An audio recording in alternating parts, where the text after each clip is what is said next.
I never imagined being married for a decade. Then, after a decade, I never imagined not being married. So, I know you could sense my dilemma.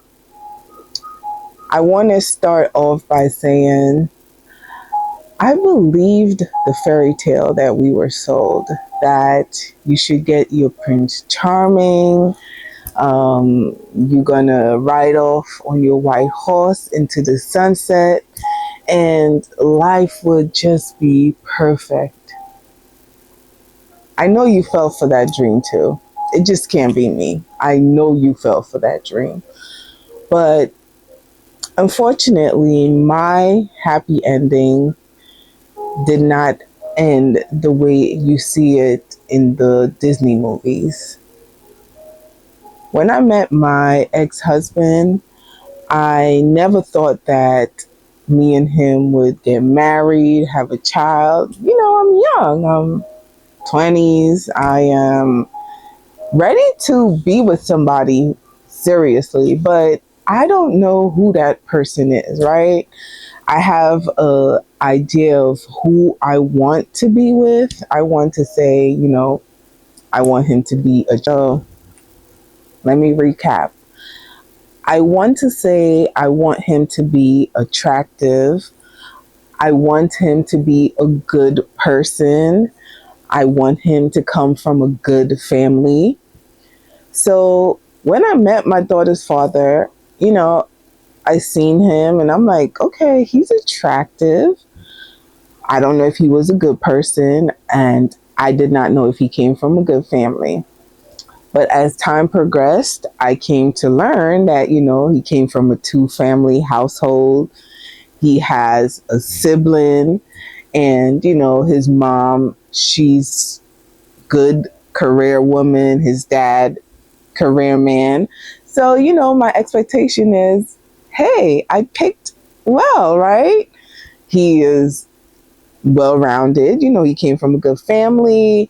He has education. He has drive. He's determined. So even though he did not come with the riches and the exorbitant amount of wealth, he's determined and he's motivated. So that right there was enough for me. I'm a simple person. I don't need the most to thrive. You would surmise that I was in love, right? Or so I thought. So it's supposed to be first comes love, then comes marriage, right? Then the baby carriage. But I think we did the reverse. So within a couple months of meeting, I got pregnant with my daughter. So, my daughter was born, and I have to say that, and I have to give a big shout out to my ex-husband because he stood by my side when I was ready to have the baby. He was there with me. I had a C-section. He was there with me. At the hospital, he was there with me. He never left my side. So that's my fairy tale, right? I'm living out the fairy tale that I believe in. So then, the baby comes, and as you know, we're a young family, and we're both struggling, I have to say. Struggling in the sense that at that point, I can't work, and he's the only one working, but he's not working a full job. Like, he's working full time, but the type of work that he's doing, the person is paying him sporadically. So one week he can get paid, the next week he may not get paid. And I'm on maternity leave and I'm getting FMLA. So, we're trying to make it happen. And as a young family, that can be very trying. Those are the most trying times. But, we push through, and slowly but surely, he ended up getting something full time, and I end up working full time as well. And things are slowly getting, better. It's not the best. We're still, and then we decide to get married because you know what? That's the right thing to do, right? So we get married and everything is good for a while. But then after having a baby, and ladies, let me know if you have been there before. After having a baby, you gain that baby weight. So when you move from being 150 pounds, 160 pounds, and now you're 200 pounds, 190 pounds, that definitely plays a significant part on your self esteem. So, the confident person that I was when I met my ex husband is not the confident person I was after I had my daughter. That confidence went down the drain. Now, don't get me wrong. I was losing weight because I was breastfeeding. So I was losing the weight, but many things happen. And even though you're losing the weight but you're not losing it fast enough to get back to your pre-pregnancy weight or fit into your pre-pregnancy clothes.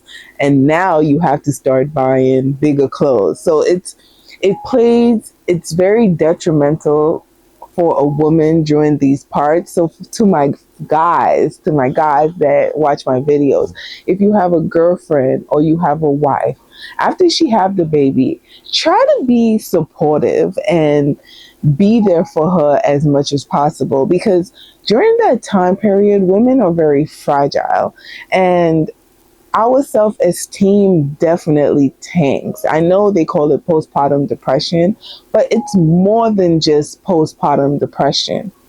So even though, things are okay and we're making it happen, I'm just eating. And I don't realize that what I'm eating is have a correlation to me gaining the weight, right? But I know that I am stress eating. I'm not eating consistently, but I'm just not eating the right things. So for a while, I'm just gaining weight and I'm just gaining and I'm gaining. And whilst I'm gaining weight, I'm pushing him away. And I know, ladies, you might be like, no, he should have been there, blah, blah, blah. Listen, when a man meets you when you're at your peak, you're at your best. He always expects you to be at your best. So me personally, I know I wanted to be at my best, but during that time period, so many things was happening.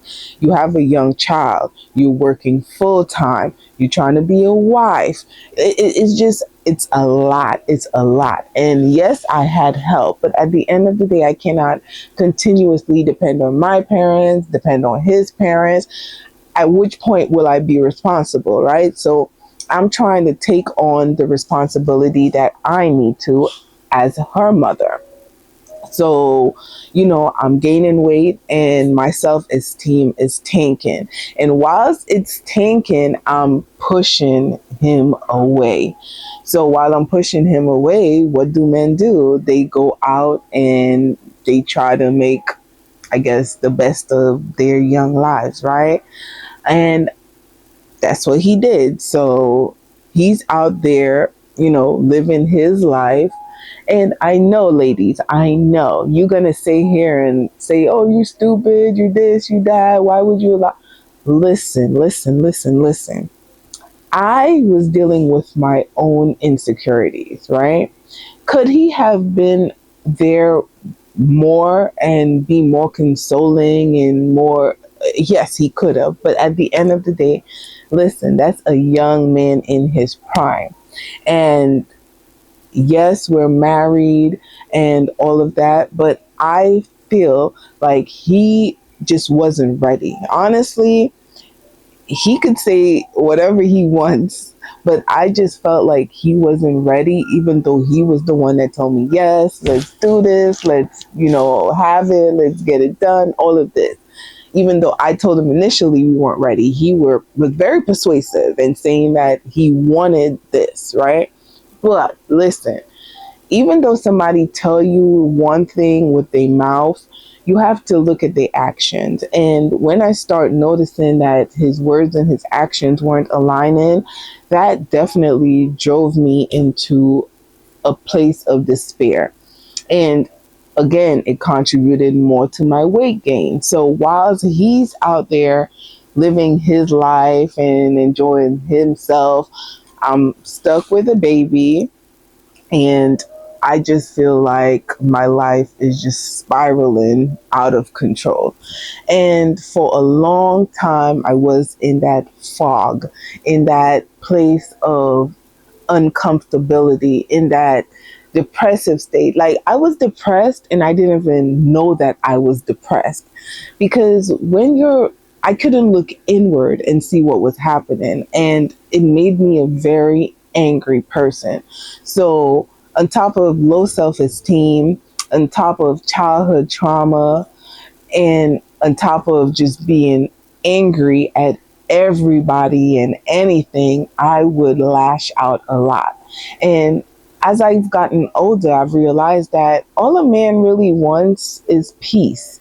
And I definitely was not his peace. So I cannot blame him for going out there and finding his peace. I have to be accountable for that.